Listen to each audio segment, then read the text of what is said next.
जय श्री कृष्णा दोस्तों, स्वागत करती हूँ गीता ज्ञान 3.0 चैनल में। दोस्तों, रोज की तरह आज फिर से हाजिर हूँ महाभारत की एक छोटी सी दिलचस्प कहानी लेकर। ये कहानी है संजय की। दोस्तों, आप जानते होंगे धृतराष्ट्र का जो सलाहकार था वो संजय ही थे, तो उसके बारे में बात करते हैं। दोस्तों, इससे पहले अगर आपने चैनल को सब्सक्राइब नहीं करा है तो प्लीज़ इस चैनल को सब्सक्राइब करें दोस्तों, और बने रहें मेरे साथ वीडियो के अंत तक। संजय के पिता बुनकर थे। उनके पिता का नाम गावल्यगढ़ था। उन्होंने महर्षि वेदव्यास से शिक्षा लेकर ब्राह्मणोत्व ग्रहण किया था, अर्थात वे बुनकर से ब्राह्मण बन गए थे। वेदादि विद्याओं का अध्ययन करके वे धृतराष्ट्र की राज्यसभा में के सम्मानित मंत्री भी बन गए थे। जब कुरुक्षेत्र में महाभारत के युद्ध प्रारंभ होने ही वाला था तो वेदव्यास धृतराष्ट्र के पास गए और उनसे इस युद्ध को रोकने को कहा। तब धृतराष्ट्र कहते हैं कि मैं तो स्वयं भी यह नहीं चाहता ऋषिवर, मैं क्या करूं, मेरे पुत्र मेरे वश में नहीं है।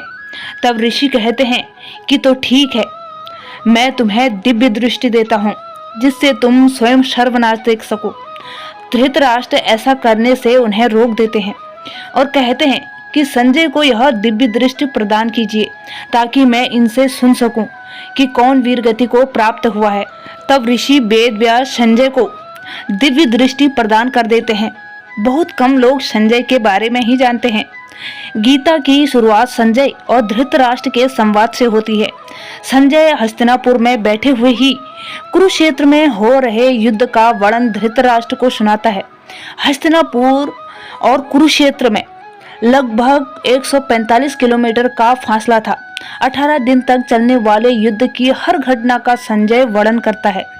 अतः वे युद्ध क्षेत्र का समस्त दृश्य महल में बैठे ही देख सकते थे। नेत्रहीन धृतराष्ट्र ने महाभारत युद्ध का प्रत्येक अंश उनकी वाणी से सुना।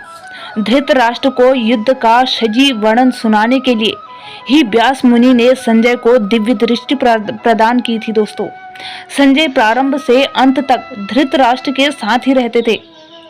महाभारत का युद्ध समाप्त हो जाने के बाद भी वे उनके मार्गदर्शन की भांति कार्य करते रहे। यह बहुत ही आश्चर्य वाली बात है कि एक ओर जहां धृतराष्ट्र देखने में अक्षम थे, वहीं संजय के पास दिव्य दृष्टि थी।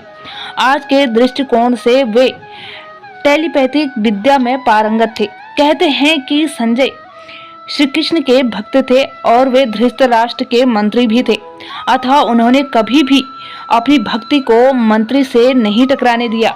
दोनों में उन्होंने संतुलन बनाए रखा। फिर भी संजय अपनी स्पष्टवादिता के लिए प्रसिद्ध थे। वे धृतराष्ट्र को सही सलाह देते रहते थे।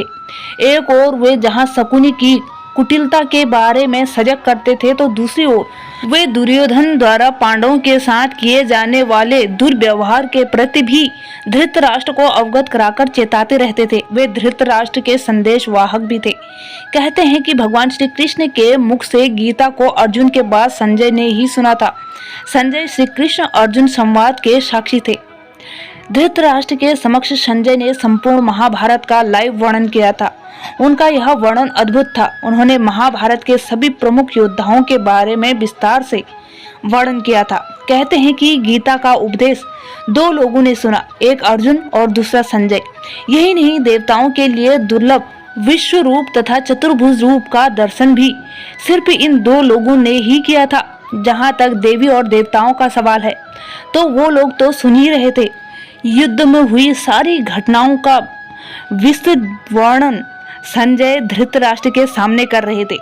कौन किसको मार रहा था, कौन पक्ष जीत रहा था, कौन हार रहा था, ये सब धृतराष्ट्र संजय के मुख से सुन रहे थे और अपने दुर्भाग्य पर रो रहे थे और अपनी विवशता पर भी, क्योंकि ये सब उनके पुत्र मोह ने करवा रखा था। श्री कृष्ण ने धृतराष्ट्र से कहा था कि इस युद्ध के जिम्मेदार सिर्फ और सिर्फ तुम हो। महाभारत युद्ध के बाद संजय अनेक वर्षों तक युधिष्ठिर के राज्य में रहे। इसके पश्चात धृतराष्ट्र, गांधारी और कुंती के साथ उन्होंने भी संन्यास ले लिया था। बाद में धृतराष्ट्र की मृत्यु के बाद वे हिमालय चले गए, जहां से वे फिर कभी नहीं लौटे। दरअसल महाभारत युद्ध के 15 वर्ष बाद धृतराष्ट्र, गांधारी, संजय और कुंती वन में चले जाते हैं। 3 साल बाद एक दिन धृतराष्ट्र गंगा में स्नान करने के लिए जाते हैं और उनके जाते ही जंगल में आग लग जाती है। वे सभी धृतराष्ट्र के पास आते हैं।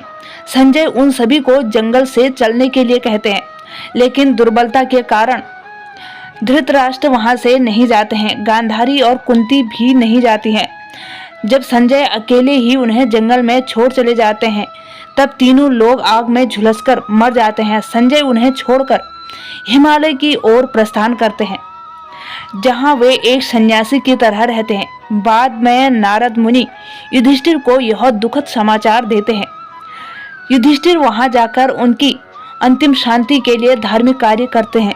दोस्तों, उम्मीद करती हूँ कि ये वीडियो आपके लिए नॉलेजेबल रही होगी। अगर हाँ तो वीडियो को लाइक करें और मेरे चैनल पे नए हैं तो प्लीज़ चैनल को भी सब्सक्राइब कर दें दोस्तों, और बेल आइकन को भी प्रेस कर दें ताकि आने वाली मेरी हर नई वीडियो का नोटिफिकेशन सबसे पहले आप तक पहुंचे। तब तक के लिए जय श्री कृष्णा दोस्तों।